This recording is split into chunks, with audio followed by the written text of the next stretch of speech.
Hello, welcome to Fantasy Smack Talk. I'm Dustin. This is the Week 11 Waiver Wire show. The waiver wire is going to be a very busy place this week. A lot of guys worth looking at. Let's start with the guy who's going to be the most added player, and that's Jason Snelling, running back for Atlanta. Looks like Turner's going to miss 2+ weeks, opening the door for Snelling to start. He's only owned in about 20% of leagues. We think he's an absolute must-add. Now, as far as Norwood goes out there, it looks like he might come back on Sunday, but we still expect Norwood to just be a change of pace back out there, but he is worth adding in deeper leagues. Another guy who's a must-add is Justin Forsett. Looks like Julius Jones is going to miss some time.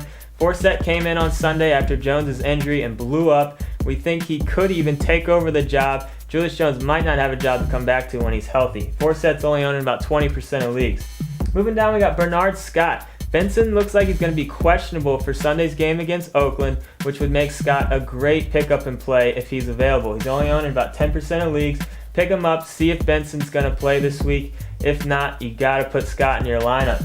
Now, we know the Bengals just signed Larry Johnson. Of course the Bengals just signed Larry Johnson. They love guys with character issues, but we highly doubt he has value this week or moving forward. We leave him on the waiver wire except for in the deepest of leagues.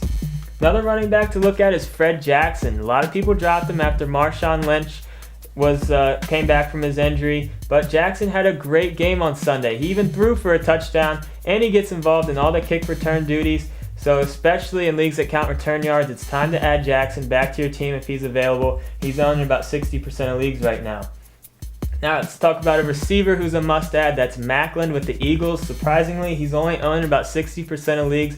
He's proven to be a consistent receiver over the last few weeks, and he found the end zone again on Sunday. We think he has good value from here on out. Now I got a few defenses that are worth picking up this week. We got the Bengals against Oakland. The Bengals D has looked great lately. They shut down the Steelers on Sunday in Pittsburgh, which was surprising. So we really like the Bengals this week. They're owned in about 60% of leagues. Next, we got Dallas against Washington. We fully expect Dallas D to put some pressure on Jason Campbell and get maybe a handful of sacks. Dallas is owned in about 70% of leagues. And also, we don't mind Arizona against St. Louis. The Rams have been playing a little bit better lately, but we still do think Arizona is going to be able to get some fancy points against the Rams this week. They're owned in about 50% of leagues. Now let's talk about some guys we think are worth adding in some deeper leagues. Let's start with Michael Bush. I mean, could it be a bigger mess out there with the Oakland running game? First, it looks like McFadden's the one to own. Then it looks like Fargas is one to own. And now all three of them are healthy, and now it looks like Bush might be the one to own. He's only on about 15% of leagues right now, but he got a majority of the carries on Sunday, and he had about 130 total yards. So in deeper leagues, go ahead and add Bush, stash him on your bench, and just see what happens from here on out. Now we got a few receivers for you. First is Donnie Avery. He's only on about 40% of leagues right now. Like I was saying earlier, the Rams are playing a little bit better, and Avery got in the end zone 2 times on Sunday. So if you're looking for some receiver depth, go ahead and take a look at Avery in some deeper leagues. Next, we got Chad Shillings. We really like Shillings coming into the year.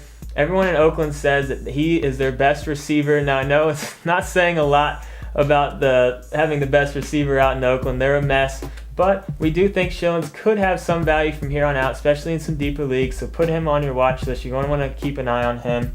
Now, we do know that Dwayne Bowe is going to be suspended for 4 games. This is going to open the door for Lance Long and Chris Chambers to get more looks. Now, I know Chris Chambers is going to be everyone's first choice. He's going to fly off the waiver wire this week, but we're not totally sold that he's going to be a consistent receiver. We would actually put Lance Long above Chambers in PPR leagues. We think Long could be kind of a poor man's Wes Welker. So if you're looking for some receiver depth in deeper leagues, we would take Long in PPR leagues and Chambers in standard leagues. Now, this is just a portion of the Week 11 waiver wire.